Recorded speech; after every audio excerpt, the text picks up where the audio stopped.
नमस्कार, जय भीम, जय शिवराय, जय संविधान। मैं राकेश और आप देख रहे हैं हमारा यूट्यूब चैनल। हमने आपको वादा किया था कि हम बुद्ध से जुड़ी जो असली जो कहानियां हैं उसके जो पक्के सबूत है, जो सिर्फ भारत के भूमि पर ही नहीं लेकिन जो भारत का हिस्सा रह चुका है, ऐसे नेपाल के अंदर में भी। जैसा कि आप जानते हैं, हम आए हैं अभी नेपाल के कपिलवस्तु में, और ये कपिलवस्तु का वो हिस्सा है जहाँ पर राजा शुद्धोधन, इनका जो महल कहा जाता है, लेकिन ये एक्चुअल ये एक तरह का ग्रामीण क्षेत्र के ये सारे अवशेष यहाँ पर मैं आपको दिखाई पड़ेंगे। इसे 1967 से लेकर 1977 तक यहाँ के स्थानीय जो आर्कियोलॉजिकल विभाग है नेपाल का, उसके द्वारा और साथ ही जो जापान है उनके द्वारा संयुक्त रूप से इसको खोजा गया और इसकी खुदाई करके इसका जो मूल स्वरूप है उसको बाहर लाने की कोशिश की गई। तो आप जैसा देख रहे हैं यहाँ पर में, ये ईंटों का जो स्वरूप है ये बाद में बनाया गया है, लेकिन इसका जो एक्चुअल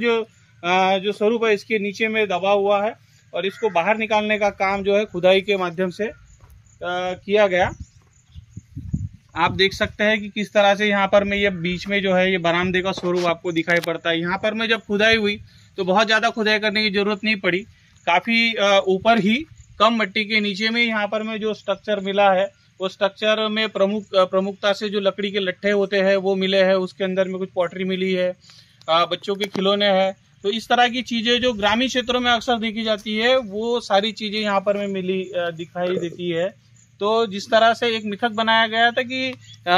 तथागत गौतम बुद्ध जी के जो पिताजी थे कि कोई बहुत बड़े राजा थे, तो ये मिथक जो है कहीं ना कहीं टूटता हुआ नजर आता है। जो तथागत गौतम बुद्ध के जो पिताजी थे वो खेतिहर किसान थे, और उस समय के परिस्थिति के हिसाब से जो गण व्यवस्था थी, उन गण व्यवस्था में उनको इस क्षेत्र का राजा चुना था। और उस समय का राजा कोई राजेशाही राजा नहीं होता था, तो अपने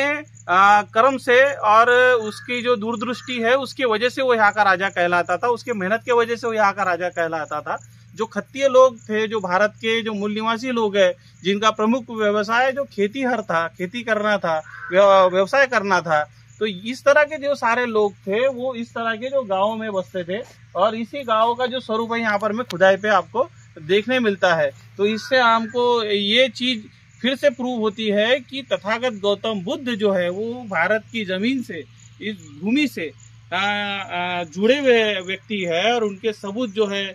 आज का जो नेपाल है और जो पूर्व का जो भारत था, यानी जो भारत जम्बूद्वीप कहलाता था, सम्राट अशोक के समय तक जम्बूद्वीप कहलाता था, उसी भारत के हिस्से में ये सब जो सारा जो स्ट्रक्चर आपको देखने को मिल रहा है, ये उस समय में भी था और आज के समय में भी चीख चीख कर ये गवाही देता है कि बुद्ध भारत के हैं, और सिर्फ भारत के नहीं तो उनका धम्म आज लगभग 116 देशों से ज़्यादा देशों में फैला हुआ है। इस भूमि के वो है, इस मानवता के वो है, और मानवता ही बुद्ध का धम्म है। तो और इस यात्रा को हम आगे बढ़ाएंगे, हमारे साथ में बने रहिएगा।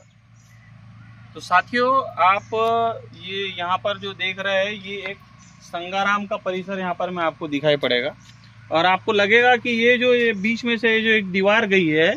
ये दीवार जो है इस गांव को जो है प्रोटेक्ट करने का काम किया करती थी। और इस तरफ से अगर आप देखेंगे यहाँ पर में, तो ये जो दीवार है यहाँ आके ये सामने के एरिया में यहाँ पर में एंड होती है, और आपको यहाँ नजर आएगा कि किस तरह से यहाँ पर में एक एंट्रेंस यहाँ पे बना हुआ है। यहाँ जब खुदाई हुई तो खुदाई में ऐसा पता चला कि यहाँ जो ये जो भूभाग है, यहाँ पर में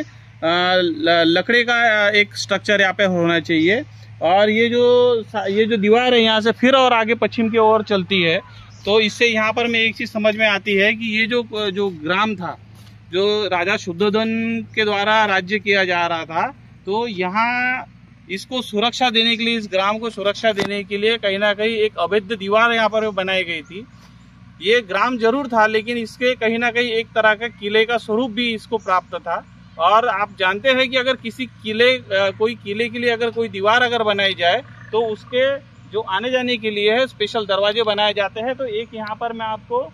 दक्षिण की ओर ये दरवाजा दिखेगा, एक जो द्वार है उस तरफ में पश्चिम की ओर जिस तरफ से हम आए थे वहां पर में दिखाई देगा। और ये जो यहाँ पर में आप संगाराम का जो भाग देख रहे हैं, जो कि ये जो सुरक्षा दीवार है इसके ऊपर में बनाया गया है। तो जिस तरह से आप जानते हैं कि हेनसोंग और फाहियान जो है 5वीं और 7वीं शताब्दी में यहाँ पर में आए थे, उन्होंने भी यहाँ पर में उनके यात्रा वर्णन में वर्णित किया है कि वो जब यहाँ पहुंचे कपिलवस्तु, तो ये जो भूभाग है कहीं ना कहीं यहाँ का जो स्ट्रक्चर था वो अपने जिंदगी की आखिरी सांसें गिन रहा था, और उसके बाद में यहाँ पर में ये संघाराम जो है यहाँ पर में बनवाया गया होगा। और इसका वर्णन जो है फाहियान और हेनसोंग के नोट्स में भी हमको दिखाई देता है कि यहाँ पर एक संघाराम हुआ करता था। इसी नोट्स के आधार पर यहाँ पे